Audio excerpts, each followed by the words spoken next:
बहुत ध्यान से सुनिए सब लोग। तो जयपुर के राजा की पुत्री मदन मोहन जी की सेवा करती थी।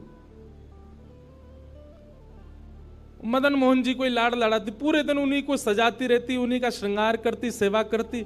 राजा स्वयं गोविंद देव जी की सेवा करते और उनकी जो पत्नी थी वो गोपीनाथ जी की, मतलब पूरा परिवार ही तीनों ठाकुर की सेवा करते थे। अलग अलग भवन में, अलग अलग महलों में ठाकुर जी विराजते थे। तो राजा की पुत्री का विवाह हुआ करौली राजस्थान में, जहां मदन मोहन जी अभी विराजते हैं। तो राजा की पुत्री का जब विवाह हुआ तो पुत्री से राजा ने कहा, बिटिया ये बताओ तुम्हारा विवाह है, तुमको हम दहेज में क्या दें? वैसे तो हमने सब दिया, लेकिन फिर भी तुम्हारी कोई इच्छा हो तो मांगो। उसने कहा, पिताजी मुझे सबसे ज्यादा प्रेम श्री मदन मोहन जी से है। आप माता जी और पूरा परिवार गोविंद देव जी गोपीनाथ जी की सेवा किया करो। मदन मोहन जी को मैं ले जाऊं अपने साथ, अपने ससुराल में इनकी सेवा करूंगी। बड़ी अच्छी कथा है, ध्यान से सुनना। राजा रोने लगा, अपनी पुत्री के चरणों में सर झुका के बोला, मुझे क्षमा कर दे पुत्री, तू जो मांगेगी सो दूंगा, पर ये मेरे हृदय हैं, मैं इनको नहीं दे सकता। मैं वृंदावन से मुगलों से बचा करके इनको लेके आया हूं। वैसे तो ठाकुर जी को बचने की कोई आवश्यकता नहीं, ठाकुर जी कृपा करके आए हैं जयपुर में राजा के ऊपर, पर इनको देख करके मेरे प्राण बचते हैं। तू जो मांगेगी सो दे दूंगा। पर मदन मोहन जी बोले, पिताजी गोविंद देव जी गोपीनाथ जी हैं ना आपके पास में, मदन एक ठाकुर जी मुझको दे दो। यहां राजा की जिद हो गई, नहीं दूंगा। पुत्री की जिद हो गई कि मुझे तो चाहिए, नहीं तो मैं विदाई नहीं होंगी। राजा की पत्नी ने भी कहा, अब इतनी कह रही है तो आप दे दीजिए ना, हमारे पास 2 ठाकुर हैं, इनकी सेवा हम करेंगे विस्तार से। और वैसे भी मदन मोहन जी की पूरी सेवा बचपन से उसने ही की है।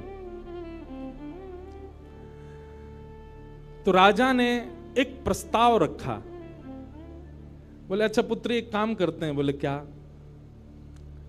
मैं तेरी आंख पे पट्टी बांधूंगा और आंख पे पट्टी बांध करके मदन मोहन जी जैसे 7 स्वरूप तेरे सामने खड़ा करूंगा, जिनमें से 6 स्वरूप जो होंगे वो मैं बनवाऊंगा और 1 स्वरूप वास्तविक मदन मोहन जी होंगे।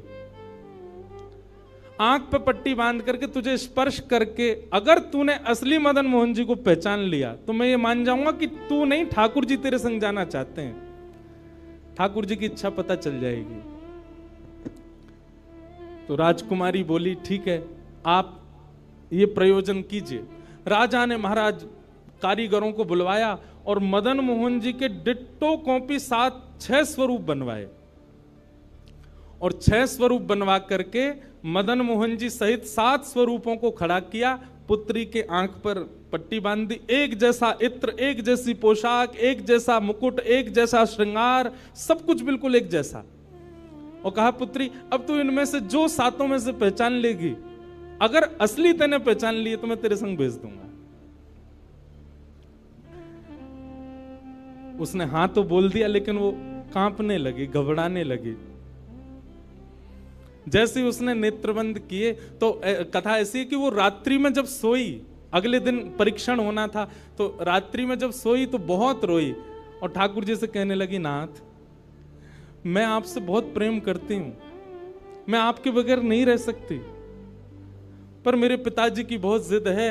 अब कहीं मैं आपको नहीं पहचान पाई, मेरे तो प्राण ही निकल जाएंगे, विदा होना तो बहुत दूर की बात है।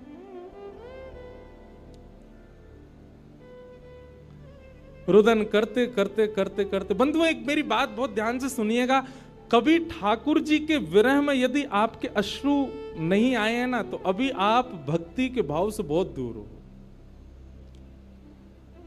आपको वृंदावन जाना अच्छा लगता है, वृंदावन में घूमना अच्छा लगता है, राधा राधा नाम ध्वनि पर झूमना अच्छा लगता है, कथाएं प्रवचन सत्संग बढ़िया लगते हैं, ये सब एक प्रथम सोपान, प्रथम सीढ़ी है।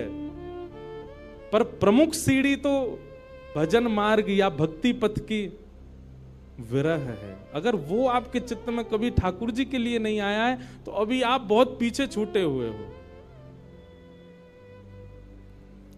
रात भर रोती रही और रुदन करते करते, नाथ मैं कैसे पहचानूंगी कि आप सत्य कौन से हो। मदन मोहन जी उसके स्वप्न में आ गए और स्वप्न में आकर के बोले, तू चिंता मत करे, तेरो ही मन ना है मोह ले जावे को, मेरो भी मन है रो तेरे संग जावे को।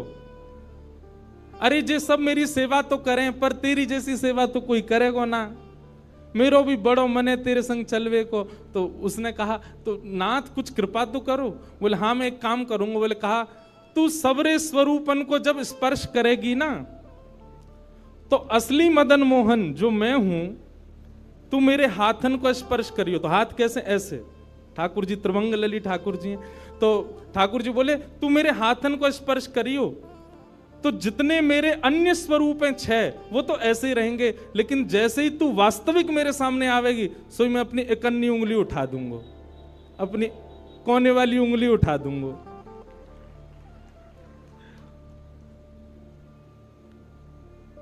ठाकुर जी कितना प्रेम करते हैं अपने भक्त से। ठाकुर जी बोले, मैं अपनी इकन्नी उंगली उठा दूंगा और तू स्पर्श करती करती मेरी जैसे इकन्नी उंगली उठे, वाकू पकड़ लियो और तुरंत पिताजी से कह दियो, जय रे मदन मोहन जी, मैं चल दूंगा तेरे संग। अब तो दूसरे दिन वो पिताजी के पास गए, पिताजी जल्दी करिए, कब चलना है, कब? बोले, तुझे तो इतना विश्वास है जैसे तू वास्तविक में मदन मोहन जी को ले ही जाएगी, लेकिन बिटिया तू भी याद रखियो, मैंने ऐसे स्वरूप बनवाए हैं कि कोई बता ही नहीं सकता कि असली मदन मोहन कौन से। बोले, पिताजी आप सन्मुख पधराओ। तो महाराज भीड़ लग गई देखने वालों की, पूरा राजभवन इकट्ठा हो गया जयपुर का। 7 स्वरूप विराजमान हुए। पुत्री के आंख पर अभी विवाह हुआ, उसका विदाई नहीं हुई है, आंख पर पट्टी बांध करके और कहा, जाओ अगर मदन मोहन जी की इच्छा होगी तो तू ढूंढ ले। अब मदन मोहन जी तो पहले ही बता चुके हैं, ऐसे मिलूंगा। जैसे मानो टीचर पहले ही एग्जाम पेपर लीक कर दे, ये क्वेश्चन आने वाले, तैयार कर आना। उसने जाकर के जैसे स्वरूप स्पर्श करने प्रारंभ किए, पहला बोले ये नहीं है, दूसरा स्पर्श किया, ये भी नहीं है। ठाकुर जी खड़े थे 5वीं पंक्ति में, 5वें वाले थे। तीसरे स्पर्श किए, बोले ये भी नहीं है। चौथे किए, बोले ये भी नहीं है।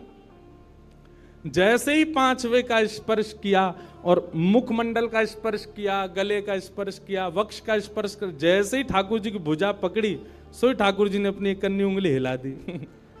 और जैसे ही कन्नी उंगली हिलाई, उसने तो, पिताजी यही है मदन मोहन जी। आहा, राजा के तो नेत्रों से आंसू गिर गए, चरणों में गिर गए, उठ करके अपनी बिटिया को गले से लगा लिया, कान में बोले, बोले मैंने एक कन्नी उंगली हिलते हुए देख ली। मुझे ये बात पता चल गई है कि भैया तेरी जिद नहीं है इनको ले जाने की, इनकी भी जिद है तेरे संग जाने की। और महाराज गाजे बाजे रथ में आरूढ़ करके श्री मदन मोहन लाल जी करौली राजस्थान को प्रस्थान किए। बोलो मदन मोहन लाल की। बिहरत निस दिन कुंज गलन में, ब्रज जन मन सुख धाम। मदन मोहन को रूप निरख के, मदन मोहन को रूप निरख, सनातन बल बल जाए। वृंदावन प्यारो वृंदावन, श्री वृंदावन मेरो। ये भैया ऐसे ही भजन नहीं बना है, ये ऐसे ही आपके झूमने के लिए कीर्तन नहीं, ये पूरा वृंदावन समाविष्ट करवा दिया हमारे गिरधर लाल जी ने एक ही पद में। पूरा वृंदावन विराज रहा है।